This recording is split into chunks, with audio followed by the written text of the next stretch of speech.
Baik, assalamualaikum warahmatullahi wabarakatuh. Perkenalkan, nama saya Febrian Ardiansyah dengan NIM B1B1210444 Prodi Ilmu Pemerintahan Fakultas Hukum.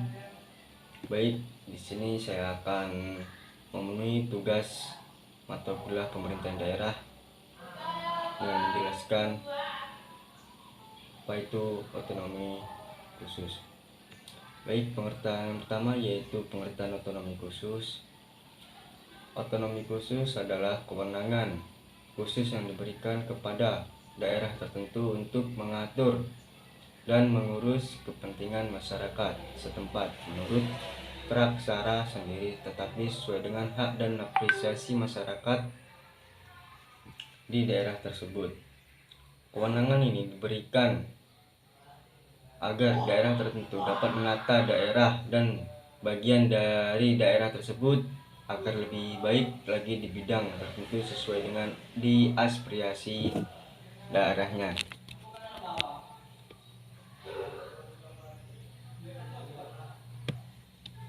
Tujuan otonomi daerah yaitu yang pertama meningkatkan kesejahteraan masyarakat, yang kedua yaitu menyelesaikan konflik sosial yang ada dalam masyarakat, yang ketiga yaitu tujuan dari otonomi daerah itu sendiri yaitu meningkatkan pelayanan umum, meningkatkan daya saing daerah, dan lain-lain.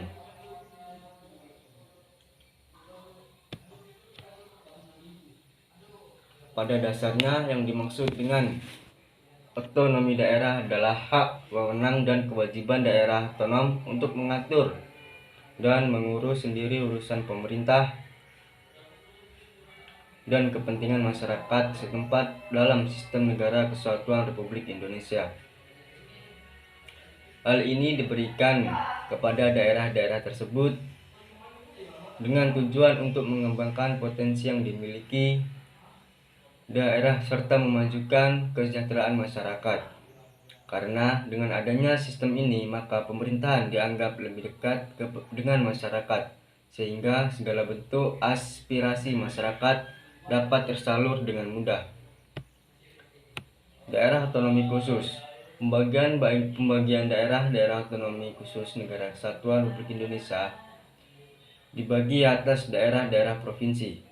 Adapun daerah yang diberikan otonomi khusus ialah yang pertama yaitu Provinsi Daerah Khusus Ibu Kota Jakarta, yang kedua yaitu Provinsi Aceh, yang ketiga yaitu Provinsi Papua, yang keempat yaitu Provinsi Papua Barat, dan yang kelima yaitu Provinsi Daerah Istimewa Yogyakarta.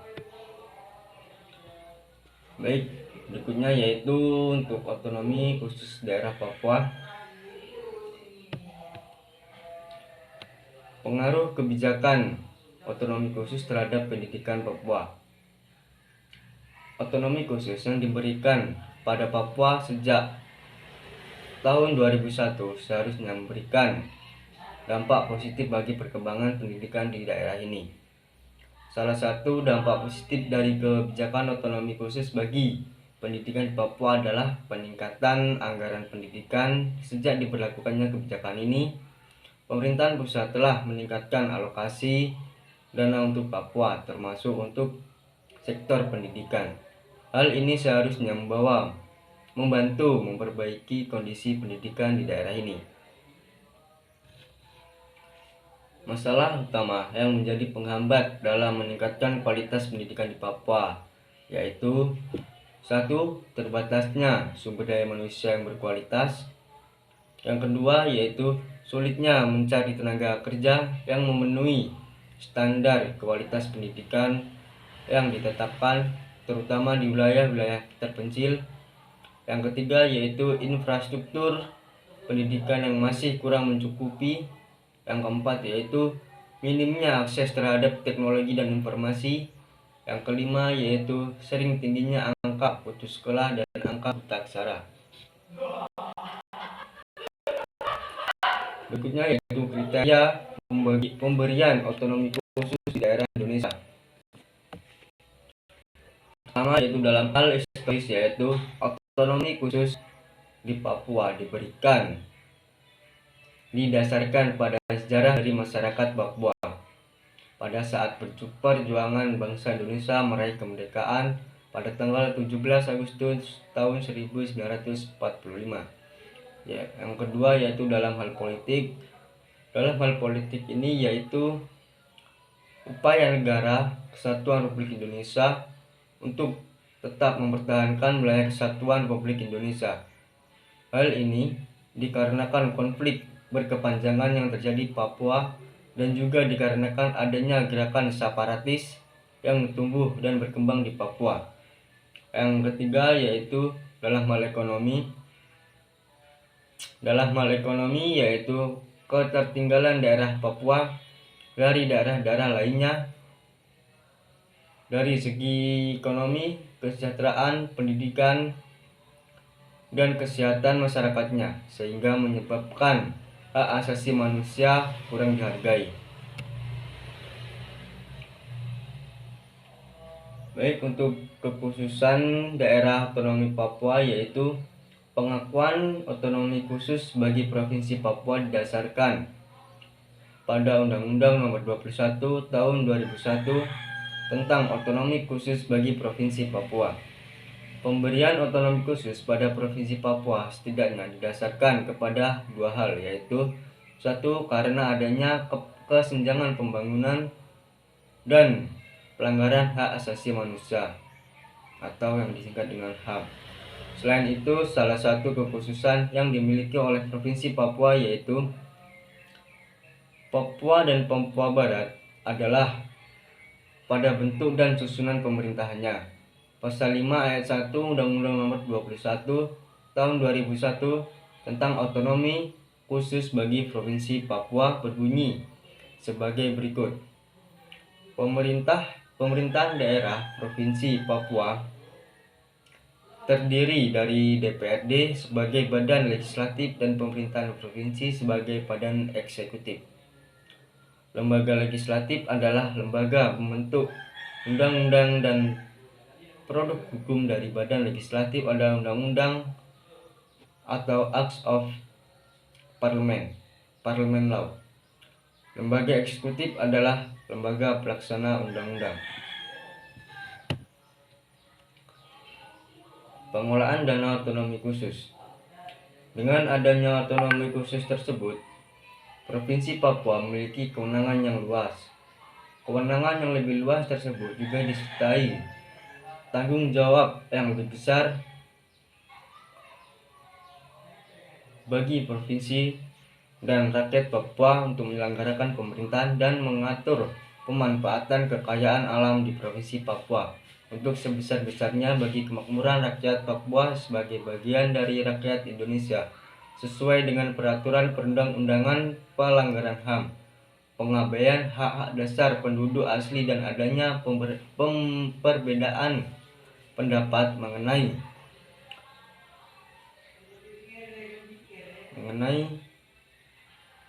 peraturan perundangan, pelanggaran HAM, dan mengenai sejarah penyatuan Papua dalam NKRI adalah masalah-masalah yang perlu diselesaikan.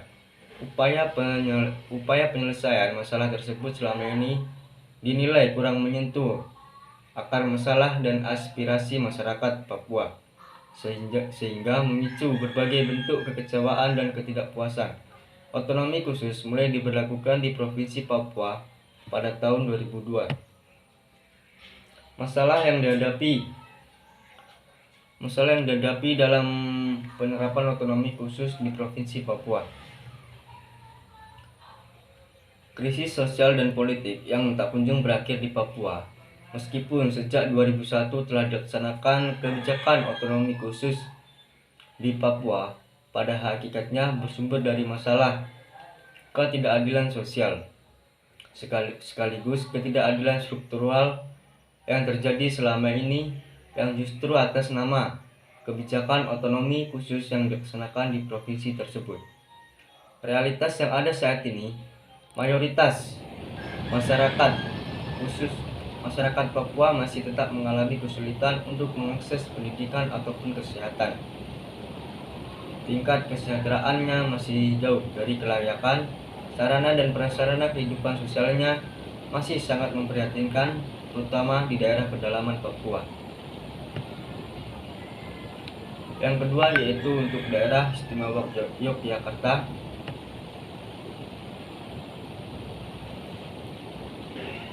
Daerah istimewa Yogyakarta adalah provinsi tertua kedua di Indonesia setelah Jawa Timur, yang dibentuk oleh pemerintah negara bagian Indonesia.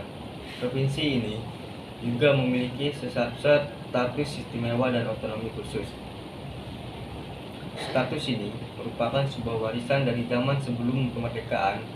Menurut Babad Giyanti, Yogyakarta atau Ngayogyakarta dalam bahasa Jawa adalah nama yang diberikan Pakubuwono II, Raja Mataram tahun 1719 sampai 1727 sebagai pengganti nama Pasanggarahan Garititawati sebelum Indonesia merdeka. Yogyakarta sudah mempunyai tradisi pemerintahan karena Yogyakarta adalah kesultanan, termasuk di dalamnya terdapat juga Kadipaten Pakualam, daerah yang mempunyai asal-usul dengan pemerintahannya sendiri. Di zaman kemerdekaan, di zaman penjajahan Hindia Belanda disebut Delbes Turende Landshapen. Di zaman kemerdekaan disebut dengan nama daerah Swapraja. Pada saat proklamasi kemerdekaan Republik Indonesia, Sri Sultan Hamengkubuwono XI dan Sri Pakualam VIII mengetok kawat pada Presiden Republik Indonesia, menyatakan bahwa daerah Kesultanan Yogyakarta dan daerah Pakualam menjadi bagian wilayah negara. Kesultanan Yogyakarta dan daerah Pakualam menjadi bagian negara Republik Indonesia, serta bergabung menjadi satu, mewujudkan satu kesatuan daerah istimewa Yogyakarta. Sri Sultan Hamengkubuwono XI dan Sri Pakualam VIII sebagai kepala daerah dan wakil kepala daerah bertanggung jawab langsung kepada Presiden Republik Indonesia. Pembentukan daerah Yogyakarta sebagai daerah otonomi khusus. Dalam perjalanan menjadi daerah otonomi khusus, Yogyakarta mendapatkan kecaman serta perdebatan yang hanya bisa dipecahkan dengan cara kajian dan masukan dari masyarakat luas. Hal ini menjadi perubahan pada undang-undang untuk keistimewaan Yogyakarta, di antaranya yang pertama yaitu dalam perumusan Undang-Undang Nomor 1 Tahun 1957 tentang pokok-pokok pemerintahan daerah. 4 masalah pokok yang diperdebatkan itu dipecahkan menjadi pasal-pasal undang-undang sebagai berikut. Yang pertama yaitu sistem otonomi real. Sistem otonomi real yaitu kesempatan bagi daerah-daerah untuk menunaikan tugasnya secara penuh sesuai bakat dan kesanggupannya agar dapat berkembang secara luas. Yang kedua yaitu tingkat daerah yang ditetapkan dalam undang-undang adalah pendapat pemerintahan, yaitu 2 tingkat daerah otonom dan kalau diperlukan 3 tingkat.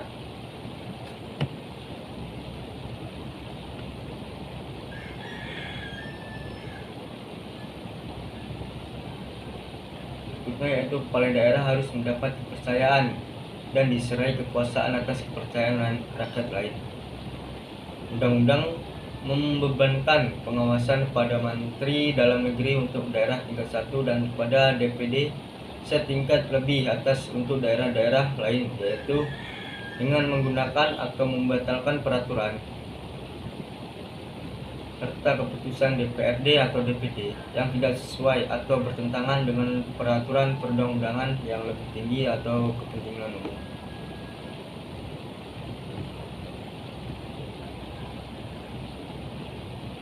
Dengan Undang-Undang Nomor 1 1957 ini, pertentangan antara pemerintahan pusat yang menginginkan daerah-daerah dapat dikontrol dengan ketat dengan lembaga-lembaga serta birokrasi pemerintahan dan daerah yang menginginkan otonomi seluas-luasnya dikompromikan dikompromikan oleh pemerintahan dan DPR. Yang kedua yaitu setelah Undang-Undang Nomor 1 Tahun 1997 yang ternyata masalah kembali timbul. Dimulainya Pesta Demokrasi Indonesia dalam kurun waktu tahun 1999 sampai dengan 2009 masih membuat orang bertanya-tanya mengenai penempatan gubernur dan wakil gubernur daerah istimewa tersebut. Perjuangan rakyat Yogyakarta dalam mengawal keistimewaannya sebagaimana amanat maklumat 5 September 1945 dari Sultan Hamengkubuwono IX dan Adipati Pakualam VIII yang menyatakan bahwa Kesultanan Yogyakarta Hadiningrat menjadi bagian dari NKRI merupakan perjuangan yang tidak boleh selesai pada tahapan telah disahkannya UU KDIY saja. Kemudian pada tahun 2012 ditetapkanlah Undang-Undang Nomor 3 Tahun 2012 tentang keistimewaan Yogyakarta yang dibagi menjadi 3 bahasan pokok utama.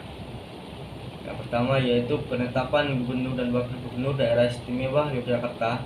Pengisian jabatan gubernur dan wakil gubernur DIY disepakati melalui penempatan Sultan dan Pakualam yang terdaftar masing-masing sebagai gubernur dan wakil gubernur DIY. Yang kedua yaitu sumber dan mekanisme penyaluran dana keistimewaannya Yogyakarta bersumber dari APBN dan juga memperhatikan kebutuhan pemerintahan Yogyakarta. Proses pelaksanaannya dilaksanakan melalui transfer ke daerah. Yang ketiga yaitu penyelenggaraan keistimewaan di bidang pertahanan keistimewaan dilakukan dengan ketentuan Sultan dan Pakualam Ground merupakan badan hukum subjek hak.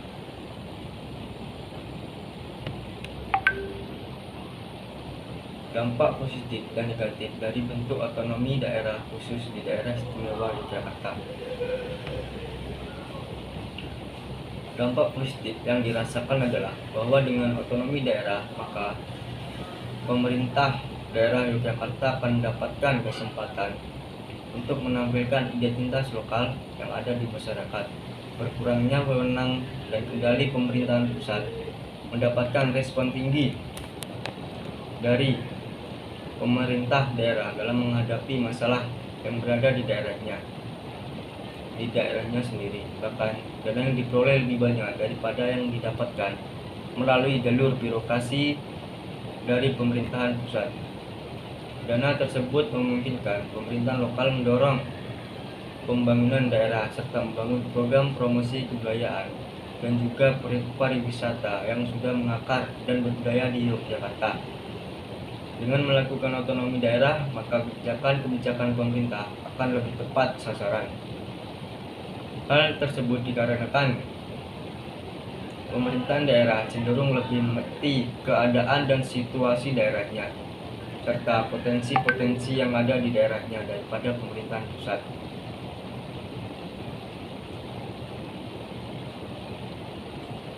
Dampak negatif dari otonomi daerah adalah adanya kesepakatan bagi oknum-oknum di pemerintahan daerah untuk melakukan tindakan yang dapat merugikan negara dan rakyat seperti korupsi, kolusi, dan nepotisme. Selain itu, terkadang ada kebijakan-kebijakan daerah yang tidak sesuai dengan konstitusi negara yang dapat menimbulkan pertentangan antar daerah satu dengan daerah tetangganya atau bahkan daerah dengan negara. Seperti contoh pelaksanaan undang-undang anti pornografi di tingkat daerah. Hal tersebut dikarenakan dengan sistem otonomi daerah, maka pemerintahan pusat akan lebih susah mengawasi jalannya pemerintahan di daerahnya. Selain itu, karena memang dengan sistem otonomi daerah membuat peranan pemerintahan pusat tidak begitu berarti. Otonomi daerah juga menimbulkan persaingan antar daerah yang terkadang dapat memicu perpecahan. Yang ketiga yaitu untuk daerah DKI Jakarta menganut asas otonomi khusus.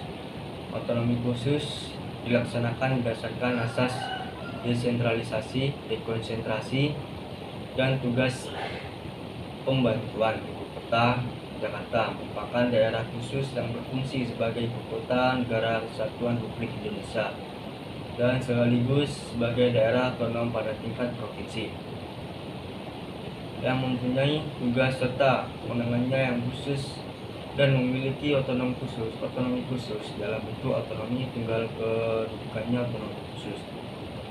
Tidak terdapat rangkap daerah administrasi dengan daerah otonom.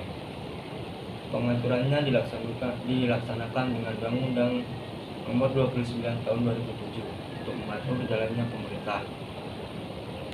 Provinsi DKI Jakarta mempunyai posisi ganda, yaitu sebagai ibu kota NKRI dan juga menjadi daerah otonom yang sekaligus menjadi wilayah administrasi kedudukan Provinsi DKI Jakarta sebagai ibu kota negara daerah otonom khusus memiliki kekhususannya dari daerah lain.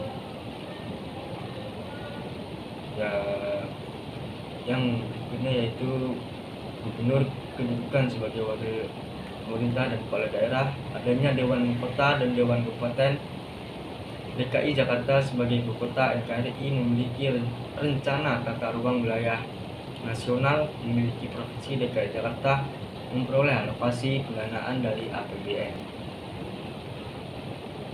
Dan berdasarkan Undang-Undang Nomor 29 Tahun 2007 Pasal 30, wilayah Provinsi DKI Jakarta yang ditetapkan oleh pemerintahan untuk menyelenggarakan fungsi tertentu, pemerintahan dan penyelenggaraan negara yang bersifat khusus bagi kepentingan nasional dikelola bersama antara pemerintahan dan pemerintah Provinsi DKI Jakarta atau didelegasikan oleh pemerintahan kepada pemerintahan Provinsi DKI Jakarta.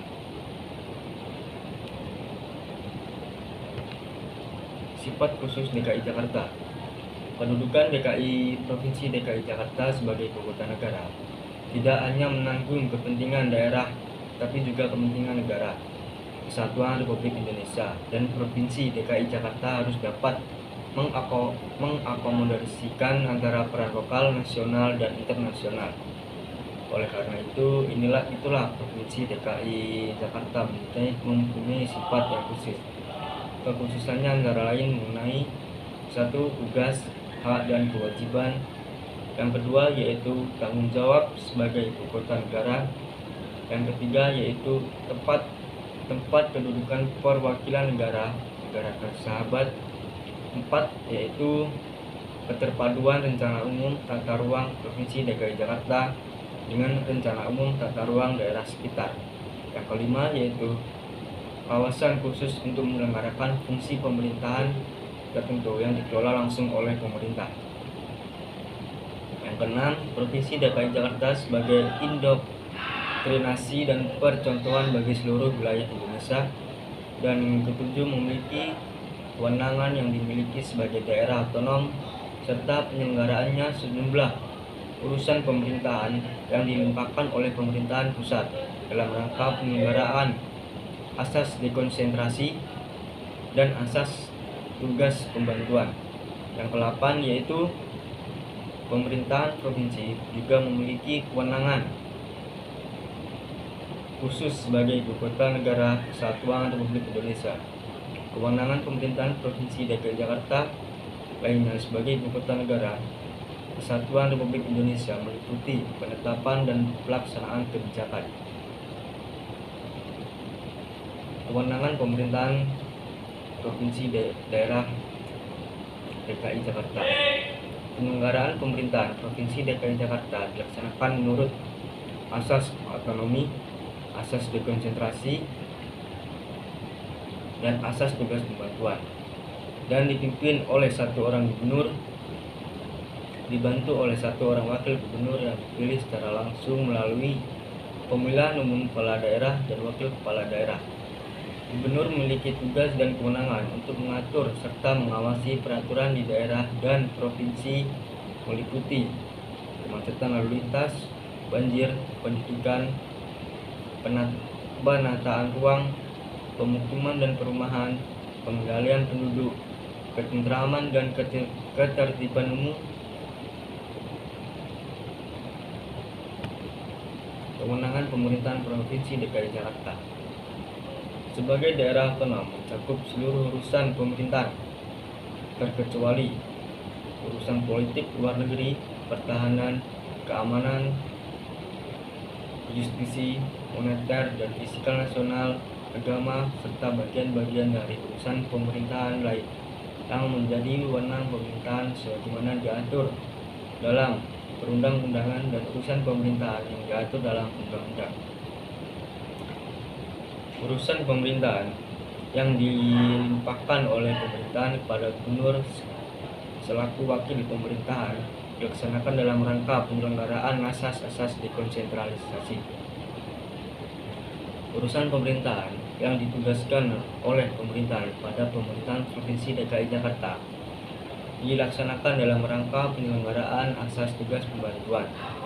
Kewenangan pemerintahan Provinsi DKI Jakarta sebagai ibu kota negara Kesatuan Republik Indonesia yang diatur dalam Undang-Undang Pengatur Daerah Otonom, diatur dalam Undang-Undang Nomor 29 Tahun 2007 tentang Pemerintahan Provinsi Daerah Khusus Ibu Kota Jakarta sebagai Ibu Kota Negara Kesatuan Republik Indonesia. Menurut Undang-Undang Negara Republik Indonesia tahun 1945 mengakui dan menghormati satuan-satuan pemerintahan yang bersifat khusus atau istimewa yang diatur dengan undang-undang.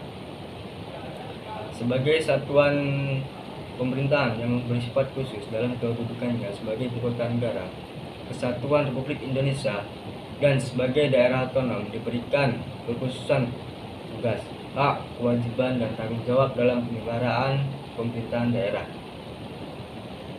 Pemerintah pusat mengeluarkan Undang-Undang Nomor 29 Tahun 2007 tentang Pemerintahan Provinsi Daerah Khusus Ibu Kota Jakarta sebagai Ibu Kota Negara Kesatuan Republik Indonesia.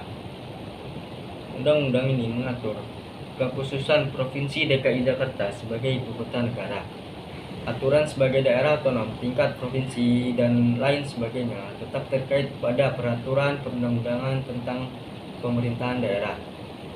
Undang-Undang Nomor 34 Tahun 1999 tentang Pemerintahan Provinsi DKI Negara Republik Indonesia dilaksanakan berdasarkan asas desentralisasi dan tugas pembantuan.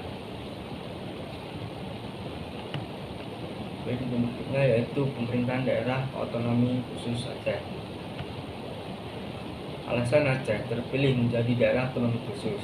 Yang pertama yaitu perjanjian damai antara GAM dan pemerintahan NKRI. Yang kedua yaitu pengakuan NKRI terhadap nilai hakiki daerah Aceh yang menjadi landasan kehidupan spiritual, moral, dan kemanusiaan masyarakat. Permasalahan dalam penerapan otonomi khusus Aceh. Regulasi. Setelah Undang-Undang Pemerintahan Aceh berlaku, ditemukan beberapa permasalahan dalam implementasinya. Dana otonomi khusus Provinsi Aceh masih tergantung dengan keberadaan dana otonomi khusus yang berkontribusi lebih dari 50% dari APBD. Dan dalam pelaksanaannya masih terdapat permasalahan terkait alokasi dana antara pemerintahan provinsi dan kabupaten kota. Bidang pertahanan. Pasal 16 Undang-Undang PA menyebutkan bahwa sejumlah urusan wajib yang menjadi kewenangan pemerintahan Aceh, diantaranya pelaksanaan pertahanan skala Aceh atau lintas kabupaten kota. Alasan mengapa Papua menjadi daerah otonomi khusus. Undang-Undang Nomor 21 Tahun 2001 menggambarkan bahwa pemberian otonomi khusus pada Papua dilatar belakangi oleh pengakuan negara terhadap dua hal penting. Pertama, pemerintahan mengakui bahwa hingga saat ini terbentuknya undang-undang tersebut terdapat permasalahan di Papua yang belum diselesaikan. Permasalahan itu meliputi berbagai bidang, baik dalam bidang politik, pemerintahan, ekonomi, maupun sosial dan budaya. Kedua, pemerintahan mengakui bahwa telah terjadi kesalah kebijakan yang diambil dan dijalankan oleh menyelesaikan berbagai persoalan di Papua. diakui secara tegas bahwa apa yang dijalankan di Papua belum memenuhi rasa keadilan, belum memungkinkan tercapainya kesejahteraan. Alasan mengapa Yogyakarta menjadi daerah otonomi khusus. Daerah Istimewa Yogyakarta, keistimewaan Yogyakarta ini didasarkan pada ketentuan Undang-Undang Nomor 13 Tahun 2012 tentang keistimewaan Daerah Istimewa Yogyakarta. Yogyakarta memiliki peran penting dalam perjuangan kemerdekaan. Sultan Yogyakarta saat itu, Hamengkubuwono IX, merupakan pendukung kemerdekaan Indonesia dan menawarkan Yogyakarta sebagai ibu kota sementara Indonesia ketika Jakarta diduduki oleh Belanda.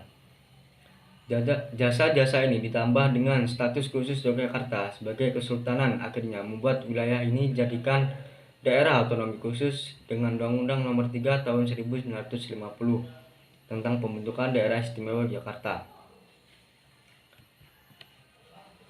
Alasan mengapa Jakarta menjadi daerah otonomi khusus. Berdasarkan Undang-Undang 1945, DKI Jakarta diberikan kekhususan terkait tugas, hak dan kewajiban dan tanggung jawab dalam penyelenggaraan pemerintahan daerah. Menurut Undang-Undang Nomor 29 Tahun 2007, beberapa hal yang menjadi kekhususan bagi Provinsi DKI Jakarta, diantaranya Provinsi DKI Jakarta berkedudukan sebagai ibu kota negara Indonesia. Provinsi DKI Jakarta adalah daerah khusus yang berfungsi sebagai ibu kota negara dan sekaligus sebagai daerah otonom pada tingkat provinsi. Alasan mengapa Aceh menjadi daerah otonomi khusus. Otonomi khusus di Aceh yang saat ini diberlakukan merupakan wujud dari Perjanjian Helsinki yang ditandatangani di Helsinki, Finlandia pada 15 Agustus 2005. Perjanjian ini adalah perjanjian perdamaian antara pemerintahan Indonesia dengan GAM, Gerakan Aceh Merdeka, untuk mencapai perdamaian setelah bencana besar tsunami yang melanda Aceh pada 26 Desember 2004. Dengan perjanjian ini, GAM setuju meletakkan senjata dan berhenti menuntut lepasnya Aceh dari Indonesia, sedangkan pemerintahan Indonesia setuju akan otonomi Aceh dengan pemberlakuannya syariat Islam di Aceh dan izin untuk mendirikan partai politik di lokal di Aceh. Hasil perjanjian ini dikukuhkan dalam Undang-Undang Nomor 11 Tahun 2006 tentang pemerintahan Aceh. Bidang otonomi khusus Papua. Undang-Undang Nomor 2 Tahun 2001 Pasal 4. Kewenangan Provinsi Papua mencakup kewenangan dalam seluruh bidang pemerintahan kecuali kewenangan dalam politik luar negeri, pertahanan, keamanan, moneter, dan fiskal. Bidang otonomi khusus Jakarta yaitu kewenangan pemerintahan Provinsi Jakarta sebagai daerah otonom mencakup seluruh urusan pemerintahan kecuali urusan politik luar negeri, pertahanan, keamanan, UTC, moneter, dan fiskal, nasional, agama, serta bagian-bagian dari urusan pemerintahan lain. Bidang otonomi khusus daerah Yogyakarta yaitu ada 5 kewenangan DIY dalam urusan keistimewaan. Kewenangan tersebut yaitu tata cara pengisian jabatan, kedudukan tugas, wewenang gubernur dan wakil gubernur, kelembagaan pemerintahan daerah DIY, kebudayaan, pemerintah, pertahanan, dan tata ruang.